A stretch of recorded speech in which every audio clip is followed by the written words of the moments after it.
Donc, présentation sur le biocontrôle aujourd'hui. Je vais vous présenter rapidement nos invités. Tout d'abord, Marion Bouillou, qui est responsable du pôle culture pérenne à Arbo et Viti, à la Chambre d'agriculture de la Drôme.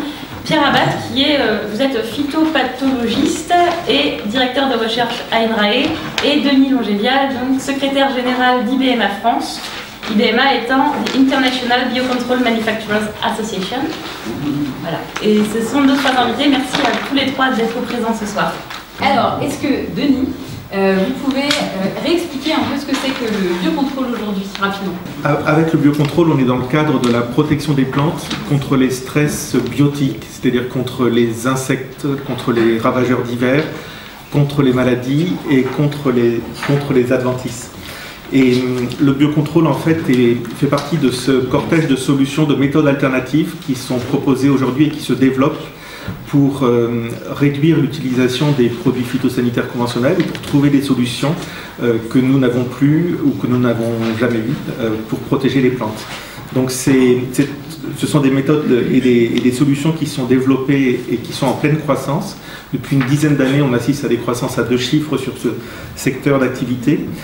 Et pour faire court et conclure, ces produits en fait se répartissent en 4 grandes familles de produits. On a les macro-organismes, qui sont les insectes, les acariens ou les nématodes. Vous avez ensuite des micro-organismes, comme les bactéries, les champignons, les virus. Des médiateurs chimiques, principalement des phéromones, qui sont notamment utilisés dans les techniques de confusion sexuelle. Et puis les substances naturelles, qui sont d'origine végétale, animale, minérale ou microbienne. Donc c'est ces 4 familles qui composent les produits de biocontrôle dont on va parler ce soir. Merci beaucoup, Denis Longévial. Alors Marion Bouillou, peut-être que vous pouvez nous dire pourquoi les agriculteurs utilisent ou n'utilisent pas de biocontrôle. Alors, les agriculteurs utilisent les biocontrôles depuis de nombreuses années, notamment en arboriculture, où c'est là où on en utilise le plus, où il y a eu plus de recherche et on a plus de recul sur ces méthodes. Donc, ils sont employés, que ce soit en agriculture biologique, où ils font partie des principales méthodes de lutte, mais aussi en conventionnel. Et notamment en arboriculture, dans notre département de la Drôme, les arboriculteurs utilisent tous la confusion sexuelle dans les vergers, que ce soit dans les vergers de pommiers ou dans les vergers de fruits à pépins comme les pommiers, les poiriers, mais également les abricotiers et les pêchers. Je crois qu'on peut peut-être donner le produit le plus utilisé, le biocontrôle le plus utilisé aujourd'hui. Le biocontrôle le plus utilisé, c'est le soufre. Le soufre, voilà, à l'heure actuelle. Sous forme poudre, liquide, voilà, sous toutes les formes, le soufre. Et donc pour lutter contre les maladies fongiques, notamment tout ce qui est oïdium, principalement, mais aussi contre la tabule. Le botrytis, etc.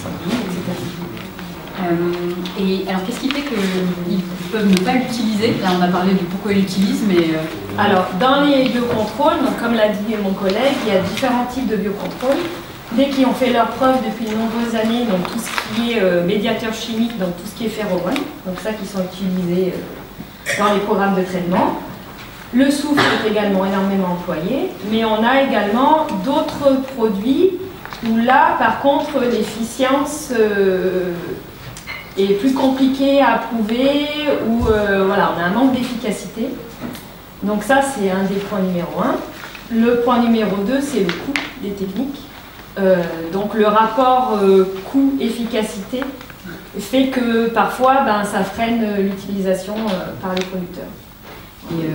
Est-ce que ça s'utilise comme un produit conventionnel issu de la chimie dans un programme, ou est-ce que c'est des produits qui nécessitent un accompagnement ou une réflexion particulière ou un positionnement particulier? Alors, ils sont utilisés en programme pour remplacer par exemple un produit chimique. Par contre, ce sont des produits qui sont très techniques à employer et qui dépendent beaucoup de la qualité d'application. Et contrairement à certains produits chimiques, ce sont souvent des préventifs avec des rémanences très faibles. Donc ce qui fait que, notamment en bio, on en utilise fréquemment. Il faut renouveler plus qu'avec un produit chimique classique. Et quel est l'avantage pour un agriculteur de passer au biocontrôle plutôt que d'utiliser des produits classiques, conventionnels?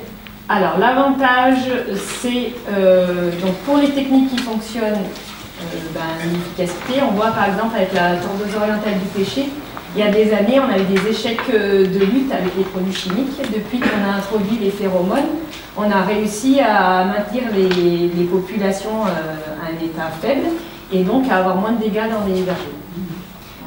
Et en termes de positionnement, si on prend le cas d'un programme en arbo, par exemple, voilà, contre la tavelure, quand est-ce qu'on peut mettre du contrôle, quand est-ce qu'on peut ne pas en mettre, enfin, est-ce qu'il y a des périodes un peu clés, comment ça s'utilise? Alors, on les utilise, après ça dépend si on est en bio ou en conventionnel, déjà. Parce qu'en bio, ils n'ont que ça et le cuivre, qui n'est pas un biocontrôle, je précise. Et en conventionnel, on les utilise pas quand ce sont les périodes à haut risque, mais plutôt en début ou en fin. Une question pour Denis Longélial, peut-être quel pourcentage de produits de biocontrôle sont utilisables en agriculture biologique? Alors, en agriculture biologique, en fait, les systèmes pour homologuer un produit ou pour agréer un produit, qu'il soit pour l'agriculture biologique ou pour le produit biocontrôle, sont des procédures qui sont complètement différentes. Donc en fait, ce n'est pas parce qu'on est biocontrôle qu'on sera agréé agriculture biologique.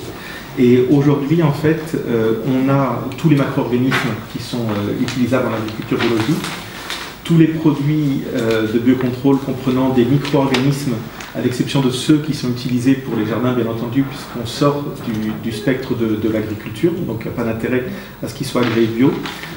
Les médiateurs chimiques également, et là où on n'a pas systématiquement tous les produits, c'est côté substances naturelles, où aujourd'hui on a encore une majorité de produits qui sont agréés bio. Alors je n'ai pas le pourcentage au niveau des produits substances naturelles, mais pour faire court, on peut se dire que pour l'agriculture biologique, les produits de biocontrôle utilisés comme herbicides ne seront jamais agréés bio, puisqu'on n'utilise pas d'herbicides en agriculture biologique. Et ensuite, on a quelques produits qui sont comprenant des substances naturelles qui ne sont pas encore agréés bio aujourd'hui, donc en espérant qu'ils le deviennent demain. C'est côté substances naturelles qu'on n'a pas la totalité des produits. Juste un tout petit rectificatif, en fait, c'est vrai qu'on a parfois un peu de mal à se retrouver entre la définition des produits de biocontrôle, la liste des produits de biocontrôle qui est publiée par le ministère. Enfin, il y a parfois un peu de confusion dans tout ça. Et si on ne regarde que la définition d'un produit de biocontrôle, en fait, le cuivre sera un produit de biocontrôle. Mais on ne le retrouve pas dans la liste du ministère. Alors peut-être préciser pourquoi est-ce que, par exemple, le cuivre ou le nimasal ne sont pas dans la liste du ministère alors que ce sont des produits de biocontrôle en termes de mode d'action? Oui.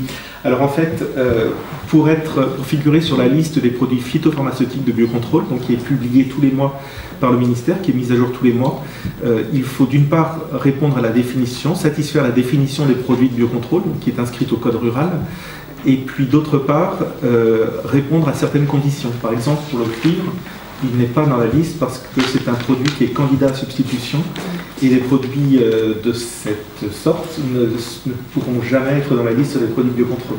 Pour le nimasal, c'est des questions de mention de danger qui figurent sur l'autorisation, lors de l'autorisation de mise sur le marché de ces produits. Certaines mentions de danger ont été signalées pour ce produit, qui sont rédhibitoires pour figurer sur la liste des produits de biocontrôle.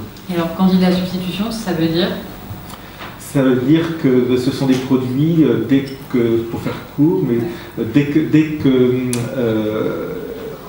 une alternative sera trouvée, ils ne seront plus homologués en fait. C'est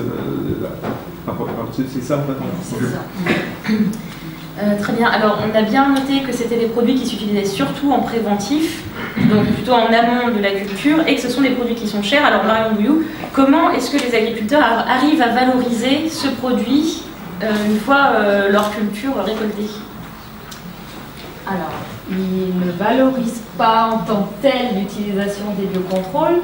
Par contre, dans leurs principaux cahiers des charges, notamment dans la démarche de verger éco-responsable, ils doivent utiliser ces produits de biocontrôle. Donc, pour pouvoir avoir le label verger éco-responsable, qui lui est reconnu comme étant respectueux, etc., ils doivent utiliser voilà, certains des produits de biocontrôle. Par contre, je précise, ne sont entre guillemets ils sont fortement conseillés et obligatoires que ceux dont l'efficacité a été réellement prouvée et est avérée. Voilà. Il y a aussi dans toutes les démarches ZRP, donc zéro résidu de pesticides. Si on veut faire du zéro résidu de pesticides en fruits, on est obligé de passer par l'utilisation des produits de biocontrôle. Et enfin, dans tout ce qui est démarche de certification HVE, ou bio, forcément, on utilise aussi le biocontrôle. Alors, on voit bien qu'en tant que tel, le biocontrôle n'est pas forcément connu par le public. Denis Longévial, est-ce qu'il y a une réflexion au sein de la filière pour mieux faire connaître ces produits et pour les valoriser? Alors aujourd'hui, en fait, on travaille plus sur la partie amont pour valoriser ces produits et inciter à l'utilisation de ces produits, au déploiement des solutions. Sur l'aval de la filière, ce sont plus à aujourd'hui les acteurs des filières aval qui s'emparent de ces solutions et qui, chacun dans sa démarche, dans sa filière, va le valoriser. Je pense par exemple à Florette, qui témoignait à nos dernières rencontres annuelles du biocontrôle en janvier dernier, qui nous parlait de l'utilisation des solutions de biocontrôle, notamment pour l'un de ses clients qui est McDonald's, et qui valorise en fait à chaque fois qu'il communique sur ses filières agricoles, valorise l'utilisation du biocontrôle auprès des consommateurs de cette filière. Je pense aussi au groupe Bonduel qui nous parlait de l'emploi du biocontrôle parfois important, nous citait notamment pour les flageolets où 70 ou 80% des flageolets utilisent ces solutions de biocontrôle et met en avant, valorise ces démarches durables de production de légumes. Et d'autres encore. Donc on a ces initiatives qui sont plus portées par des acteurs économiques et de façon volontaire. Et puis si on sort complètement de l'agriculture, on va trouver des initiatives de valorisation de ces techniques dans tout l'univers des jardins et espaces verts. Où là, en fait, dans la mesure où ces techniques sont les principales, sinon les uniques, qui peuvent être encore utilisées pour la protection des végétaux dans les jardins d'amateurs, on va retrouver des communications sur le biocontrôle qui seront portées par divers acteurs des jardins et espaces verts. Alors une petite précision peut-être pour les journalistes qui sont moins habitués à tout ce langage, quand on parle d'amont et d'aval, l'aval c'est tout ce qui va être grande distribution, industrielle, commercialisation de produits auprès du grand public. Organisation de producteurs. Organisation de producteurs, c'est ça. Non, mais très bien. Et bien, alors on va remonter encore plus en amont, on va parler recherche. Pierre Abad, si on parle recherche sur le biocontrôle, est-ce que c'est compliqué aujourd'hui de trouver un mode d'action de biocontrôle qui puisse être applicable sur le terrain pour les agriculteurs? Et comment est-ce que par rapport à... Donc anciennement on était plutôt sur la recherche de matières actives chimiques, est-ce que c'est comparable? Comment est-ce que ça se déroule? On a parlé assez souvent de produits, de molécules de biocontrôle, mais il n'y a pas que des molécules et des produits de biocontrôle, il y a aussi, qui pourrait s'apparenter directement à une solution comme un pesticide.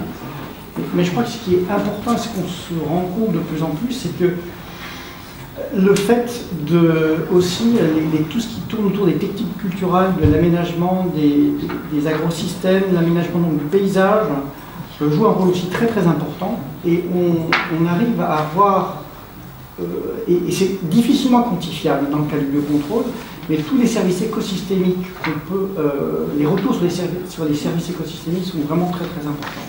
En particulier dans le cas de lutte biologique, les luttes biologiques par inoculation ou la lutte biologique par conservation, ça donne des résultats aussi vraiment aussi très très importants. Alors préciser la lutte biologique, l'exemple, ça pourrait être un exemple pratique sur le terrain de lutte biologique.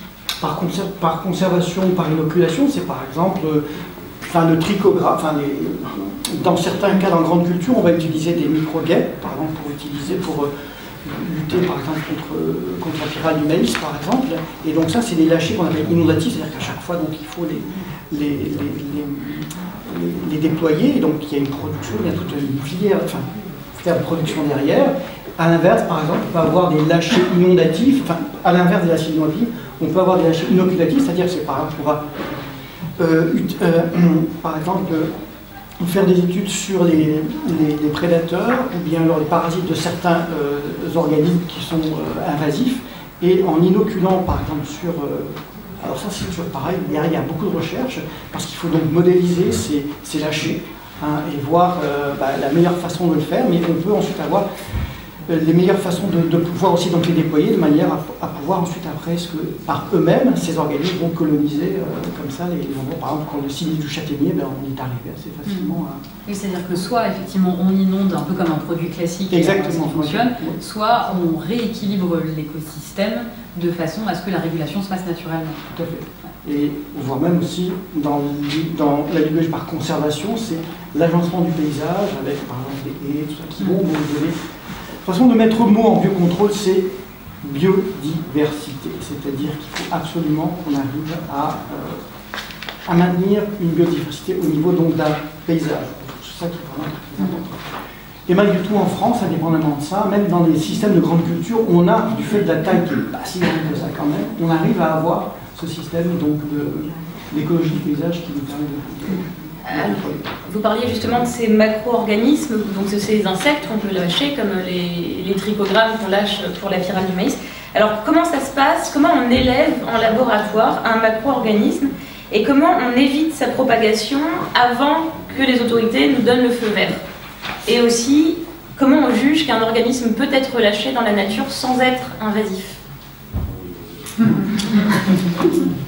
Donc nous, dans le cas des macro-organismes, à l'Institut Sophie Agrobiotech à Sophie Antipolis à côté d'Antibes, on travaille donc justement là-dessus. Donc c'est des études qui doivent être donc des études par rapport aux organismes qu'on va donc relâcher. Donc ça fait déjà un moment qu'on travaille dessus. Et il y a des expériences malheureuses, par exemple avec la coccinelle, hein, d'accord. Et donc c'est maintenant on s'aperçoit qu'un organisme peut être aussi, lorsqu'on va l'utiliser en hybride, peut devenir invasif. Donc en général, et donc par exemple, on a des systèmes de quarantaine où on va donc étudier la biologie de l'organisme qu'on veut introduire, de manière à faire donc de voir sa gamme d'hommes, sa spécificité d'hôtes ou pas. Donc je pense que ça c'est des études que l'on fait avant de relâcher, par exemple, ces macro-organismes, par exemple au cas du sinistre du châtaignier, et on va toujours regarder bien entendu les effets side, les effets non désirables, je dirais, sur tout ce qui va être la faune, avant de bien entendu. Et ça s'apparente aussi, bien entendu, et toutes ces démarches-là sont relativement longues, hein, je veux dire, avant d'avoir le fait de pouvoir utiliser ces organismes. Alors, combien de temps environ entre le début d'une recherche et le moment où on peut se dire, ça y est, on peut utiliser cet organisme? C'est variable, ça prend de plus en plus de temps parce qu'on rentre maintenant de plus en plus de réglementation. Et donc ça peut prendre, je dirais, entre 4 et 5 ans. Quoi. Si on prend un cas pratique, je ne sais pas, par exemple des ravageurs émergents comme Rhodophylla suzuki qui est arrivé en France, pour lequel on cherche des macro-organismes qui pourraient lutter contre, entre le moment où on se dit il faut qu'on trouve une solution à Drosophila, le moment où on va chercher dans le pays d'origine des ravageurs et plus... Enfin voilà, où est-ce qu'on en est aujourd'hui, par exemple, là-dessus?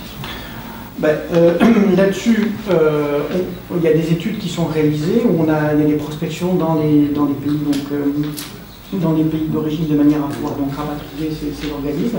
Et on est à l'étude de voir un petit peu des spectres d'action qu'ont ces organismes-là sur l'entomophone, par exemple, indigène ici. D'accord. Donc voilà. Ensuite, après... il y a des études qui sont réalisées en partie, il y a des programmes par exemple de lutte qui vont commencer certainement à se mettre en place contre en particulier le carpocale de la pomme, mais aussi, mais aussi par exemple dans le cas aussi de la mouche du fruit en Corse ou bien alors de Drosophila suzuki. Ludotocide, vous pensiez aux insectes stériles? Si oui, est-ce que vous pouvez en parler rapidement, présenter la technique? Et Marion Bouillou, je voudrais que vous réagissiez peut-être là-dessus. L'objectif, c'est de pouvoir donc introduire dans la population des organismes ravageurs, des organismes qui vont avoir des fardeaux génétiques, c'est-à-dire des mutations qui vont faire que quand ils vont se multiplier, donc il faut quand même qu'il y ait un fardeau génétique suffisamment faible quand même pour permettre leur multiplication. Et lorsque il va y avoir donc ces croisements, la descendance va être une descendance qui va être bien entendu avec ce fardeau génétique et qui va aboutir comme ça à des diminutions des populations de ravageurs. C'est un peu cette stratégie-là dans le cas des insectes, et on développe ça aussi dans le cas de Venturigia aussi sur des souches de champignons qui seraient moins virulentes, avec toujours pareil ces croisements pour diminuer la virulence du champignon dans des populations pathogènes. C'est des stratégies qui commencent à être maintenant en place. Il y a les problèmes d'acceptabilité, je pense que c'est clair. Voilà, donc, mais sur certains endroits, s'il y a déjà des expériences en Espagne et aux Pays-Bas, avec des succès relativement intéressants, donc voilà, il faut... Le biocontrôle, c'est aussi la biologie, mais c'est aussi les sciences sociales, c'est tout un ensemble assez complexe, de systèmes complexes qu'il faut, donc, et avec pas mal de verrous, et donc c'est pour ça que donc, dans les études, il y a beaucoup d'études qui sont interdisciplinaires, qui intègrent la biologie, l'écologie, mais aussi tout ce qui va être toute la physique, la chimie et les sciences sociales, parce qu'il y a beaucoup de verrous aussi au niveau des sciences sociales. Effectivement, et ça, Marion Bouillou, sur le terrain.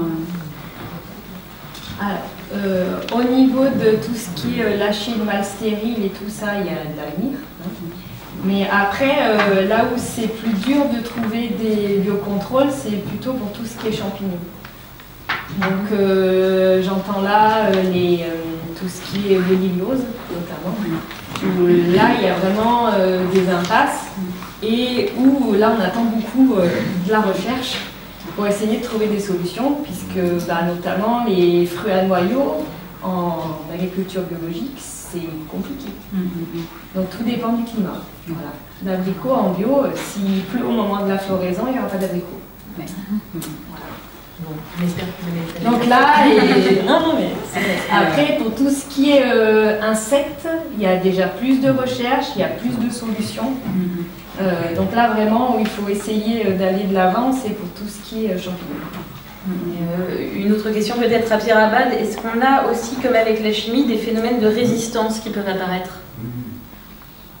Il n'y a aucune raison, ce n'est pas de phénomène de résistance. Je veux dire, de toute façon, les étudiants, on est tous là sur Terre pour vivre. Donc, et c'est un combat pour la vie. Donc il y a chacun avec ses armes. Donc, et en général, les micro-organismes, et c'est directement lié au taux de reproduction. Donc on se reproduit moins rapidement qu'un champignon ou qu'un insecte. Donc à la fin du compte, on sait qui va gagner. Donc la question d'éradication, ça n'existe. Enfin, je veux dire, il faut éviter. Enfin, je veux dire, l'éradication, ça n'a pas de sens en ce sens qu'obligatoirement il y aura donc des résistances. Dans les produits de biocontrôle, la réponse va être longue. Dans les produits de biocontrôle, c'est souvent basé quand même sur la connaissance du processus biologique. Ça veut donc dire que, est souvent basé sur le fait qu'on comprend mieux justement les armes de chacun. Ravageurs, parasites, on comprend mieux le dialogue moléculaire qui peut se passer, enfin tout ce qui va s'échanger entre attaqué et attaquant, je dirais, en hôte et en agresseur. Donc ça déjà, et ça c'est pas c'est pas de maintenant, ça a coévolué depuis des millions d'années. Donc si on arrive à trouver, et dans ces cas-là, il faut souvent ne pas aller trop bas, enfin trop finement dans les molécules, parce qu'on va se retrouver dans la même configuration qu'avec des pesticides. S'il y a une seule molécule, c'est très facile pour l'agent pathogène de contourner ça, même si ça a coévolué depuis longtemps. Donc c'est souvent des cocktails de molécules qui vont donc jouer donc des rôles et qui vont être souvent plus durables que des pesticides, clairement. Voilà. Donc, et si on prend un cas pratique, je pense que Marion Bouillou, peut-être vous l'avez, on parlait tout à l'heure, un cas de résistance sur du biocontrôle que vous voyez sur le terrain. Ben oui, tout ce qui est virus de la granulose. Donc il y a une des souches où le carpocaps est résistant. Alors comment du coup ça fonctionne, le virus de la granulose en pratique? L'idée c'est d'attaquer les... Et ben on attaque les larves, voilà. Et du coup les larves meurent. Ouais.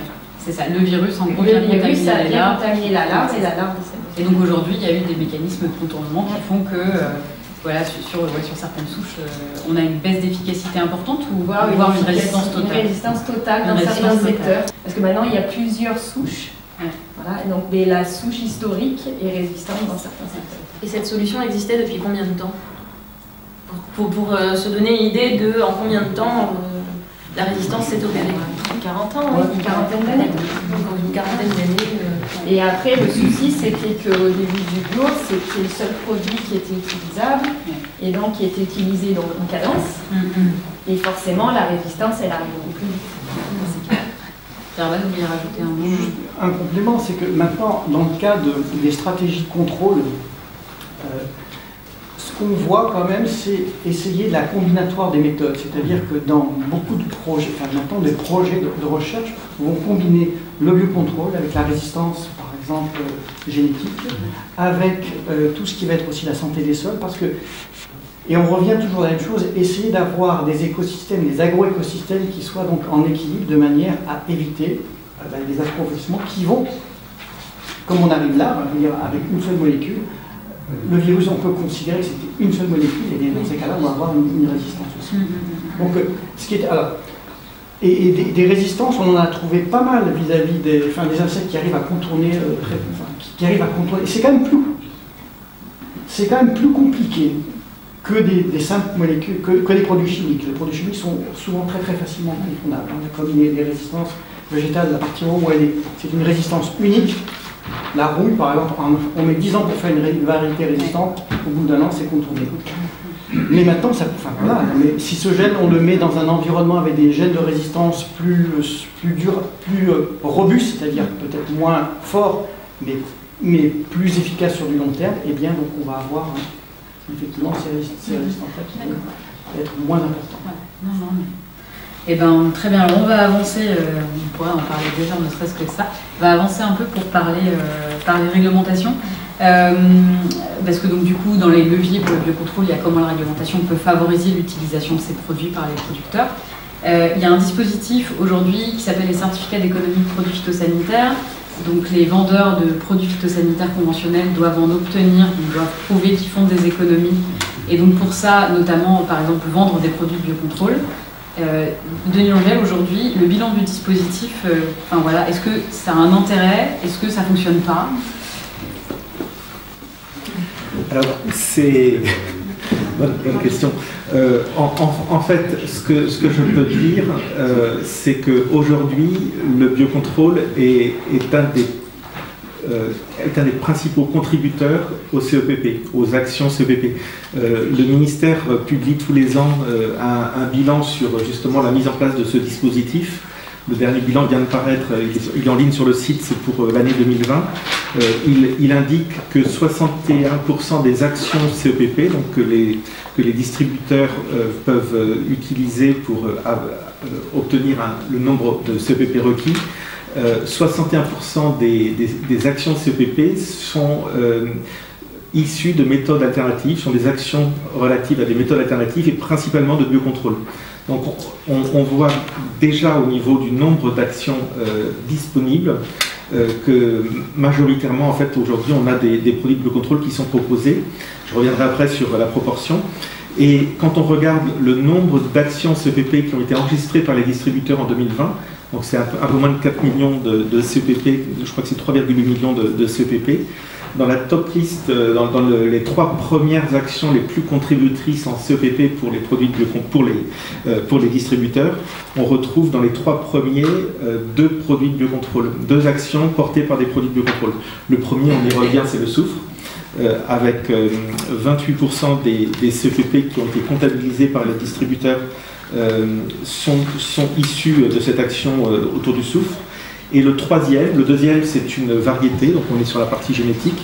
Et le troisième, à nouveau un produit de biocontrôle avec le phosphate ferrique, qui est un produit de biocontrôle d'origine minérale, une substance naturelle d'origine minérale, qui permet de lutter contre les limaces et qui représente 8% de l'ensemble des actions CEPP enregistrées par les distributeurs en 2020. Pour conclure sur cette question, quand on regarde aujourd'hui le nombre de produits de biocontrôle qui pourraient avoir une action CEPP et par rapport à ceux qui en ont réellement, de fiches actions CEPP, on est à peu près, ou même précisément, à un produit de biocontrôle sur 2 ayant aujourd'hui une action standardisée CEPP. Sous-entendu, en tout cas pour IBMA, on espère qu'une chose, c'est d'accélérer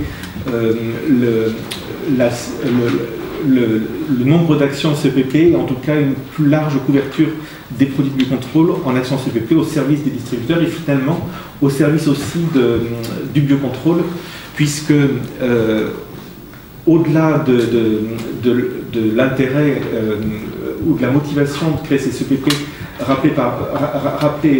tu as rappelé à l'instant, un autre intérêt pour l'ensemble des acteurs et notamment des distributeurs, c'est de pouvoir continuer à promouvoir par les CEPP les produits de biocontrôle, puisqu'ils sont attendus sur ces actions CEPP, donc autant à ce que tous les produits de biocontrôle aient une action CEPP. Je vais demander à une personne qui est dans la salle de venir intervenir sur un point assez particulier. Et bien entendu, vous êtes tous libres d'intervenir après. Monsieur Régis Berthelot, qui est responsable de la recherche collaborative pour Arvalis, si vous pouvez nous rejoindre pour nous dire quelques mots sur les grandes cultures, le biocontrôle en grande culture. Alors le biocontrôle, c'est en grande culture que le bas blesse. Est-ce que vous pouvez nous expliquer pourquoi et quelles sont les alternatives dont on dispose aujourd'hui, les pistes de recherche dont on dispose aujourd'hui? Déjà, c'est un très bon constat. C'est effectivement dans les grandes cultures où il y a peut-être le moins d'utilisation de biocontrôle. Et là, autour de la table, vous avez quasiment cité tous les produits qui représentent les 80-90% d'utilisation des biocontrôles en grande culture, c'est-à-dire les anti-limaces pour la pyralinaïs et puis le soufre qui sert sur la septariose du blé. Alors pourquoi c'est on va dire, il y a plein de raisons, et là je vais passer très rapidement, mais c'est vrai qu'en grande culture, on n'a pas, comme en arboriculture ou comme dans d'autres, des traitements cadencés, réguliers. On fait 2 traitements sur les maladies fongiques sur le bleu et puis c'est fait. Donc il faut vraiment des produits qui soient très efficaces pour réussir à percer. On a aussi, c'est des questions d'organisation du travail. En grande culture, on a quand même des grandes surfaces, donc on ne peut pas non plus, on peut pas demander à un agriculteur de passer 5 fois ou 6 fois quand avec un produit conventionnel, il passe une fois. Alors, ça va changer, j'espère. En tout cas, la réglementation nous y incite très fortement. Et sur quel axe de travail? Alors déjà, ça va être là un petit peu l'encouragement et la détection de nouvelles solutions de biocontrôle qui aujourd'hui peut-être n'existent pas. Donc là, on est sur des choses qui sont, on va dire, qui sortent des labos, qui peuvent être sur des startups, qui peuvent être des choses en pré-homologation. Et puis, il y aura probablement des déchets, mais on espère qu'il y en a qui vont arriver. Et puis le deuxième aspect, ça va être plutôt, alors, pour ce qui me concerne, l'Institut technique, mais ça va être aussi tout ce qui va être la compréhension et la méthodologie. Compréhension pour mieux comprendre comment fonctionne un produit de biocontrôle, et méthodologie, ça va être un peu pour donner son mode d'utilisation derrière. Alors on ne parle pas de formulation, qui est un domaine évidemment des industriels, mais vraiment sur combiner les leviers. On en a parlé. Puis donc pour bien combiner les leviers, on peut accepter des efficacités partielles. En biocontrôle, on a souvent des efficacités partielles. On peut les accepter, mais il faut qu'elles soient déjà stables, c'est-à-dire qu'on ne fait pas une fois 60%, une fois 40%, il faut mieux que ça soit 50% à tous les coups. Et puis ensuite, il faut les comprendre pour pouvoir les combiner avec des variétés, avec des rotations, avec des dates d'implantation, peut-être avec des programmes de fertilisation ou des biostimulants, pour pouvoir mieux les intégrer dans ce qu'on appelle la protection intégrée des cultures. Très bien, merci beaucoup. Est-ce que l'un de vous veut réagir à ça ou est-ce qu'on passe à la dernière partie de notre intervention? Non, c'est pour compléter sur la partie aussi. Là-dessus, sur la partie dans la manière de pouvoir déployer ces méthodes sur les modélisations par la recherche. C'est beaucoup aussi sur la modélisation, quand et comment appliquer ces produits ou cette méthodologie. Et de nouveau, c'est aussi l'environnement, le paysage. Souvent, il y a des réussites sur des territoires, sur des bassins versants, parce qu'il n'y a pas que la parcelle, il y a tout son environnement, et c'est ça qui est important. Alors, ma dernière question s'adresse à tous les trois. Peut-être que Marion Bouillou, vous pouvez commencer. Quels sont, selon vous, les freins au biocontrôle aujourd'hui? Je vais un peu parler. Petit 1, l'efficacité, et petit 2, le coût. D'accord. Puisque on voit que au niveau rien que du prix des produits, c'est 3, 4, 5 fois le prix d'un produit chimique. Et souvent, ce sont des méthodes qui sont gourmandes en main-d'œuvre. Poser de la confusion sexuelle, c'est 3-4 heures par hectare de pause, temps de pause. Voilà, donc il faut payer les salariés. Et après, c'est énormément de surveillance derrière. Parce qu'on ne met pas juste les diffuseurs et puis on fait rien. Derrière, on surveille, on regarde si ça décroche ou pas. Voilà. Et si on s'aperçoit que ça commence à décrocher, bah là, il faut intervenir avant que ça soit la catastrophe. Donc ça pour moi, voilà, ce sont les deux principaux freins. Mais par contre, quand une méthode fonctionne, même si elle est un peu plus chère, les producteurs n'hésitent pas à l'utiliser. On est bien d'accord, hein. Tout ce qui est, alors on n'en a pas trop parlé, mais tout ce qui est glu contre les fortitudes, alors c'est pas dans les biocontrôles en tant que tel, mais c'est quand même une méthode de biocontrôle. C'est plus efficace que de la deltamétrie. Par contre, il y a le temps de pause. Donc les agriculteurs sont prêts à Donc mettre le prix dans l'efficacité prouvée.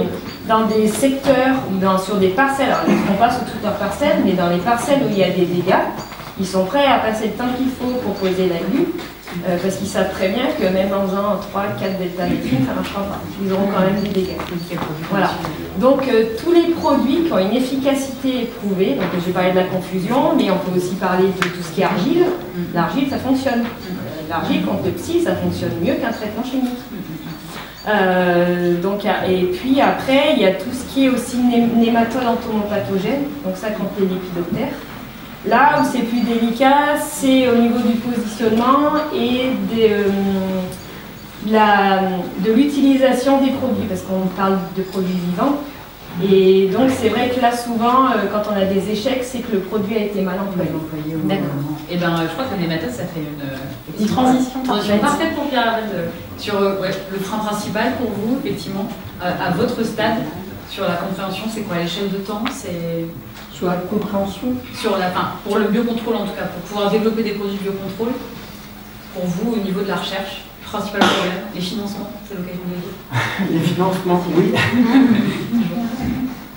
Enfin, oui, les financements, c'est vrai que c'est un problème, mais si on regarde, avec un recul maintenant depuis une dizaine d'années, on a quand même un certain nombre de programmes de recherche au niveau des ministères, en particulier avec des projets protégés, produits protégés autrement, donc, par exemple, qui sont dans les PIA, qui sont les programmes d'investissement d'avenir, hein, les PIA 3 et PIA 4. On voit clairement ces gros projets qui sont quand même dotés de plus de 300 millions d'euros, par exemple. Il y a aussi des programmes de recherche au niveau national qui s'appellent Ecophyto, hein, où il y a un axe, par exemple, sur les contrôles, avec des budgets aussi qui sont importants. Mais je crois que, de toute façon, c'est des études qui sont des études longues, et je crois que on commence à rentrer dans une dimension qui est une dimension interdisciplinaire, je redis donc là-dessus, avec les combinatoires de méthodes biologiques, et en intégrant aussi, parce que les verrous, ils ne sont pas uniquement au niveau de l'agrosystème, il y a tout, on a parlé de l'aval aussi, et ça c'est hyper important si on veut développer des approches qui intègrent le biocontrôle dans l'agroécologie. L'approche d'aval est importante, donc cette compréhension des verrous aussi est aussi importante. Donc je dirais que c'est des recherches qui sont longues, c'est clair, et qui sont complexes, et pour ça il y a besoin de mobiliser des approches qui sont des approches interdisciplinaires.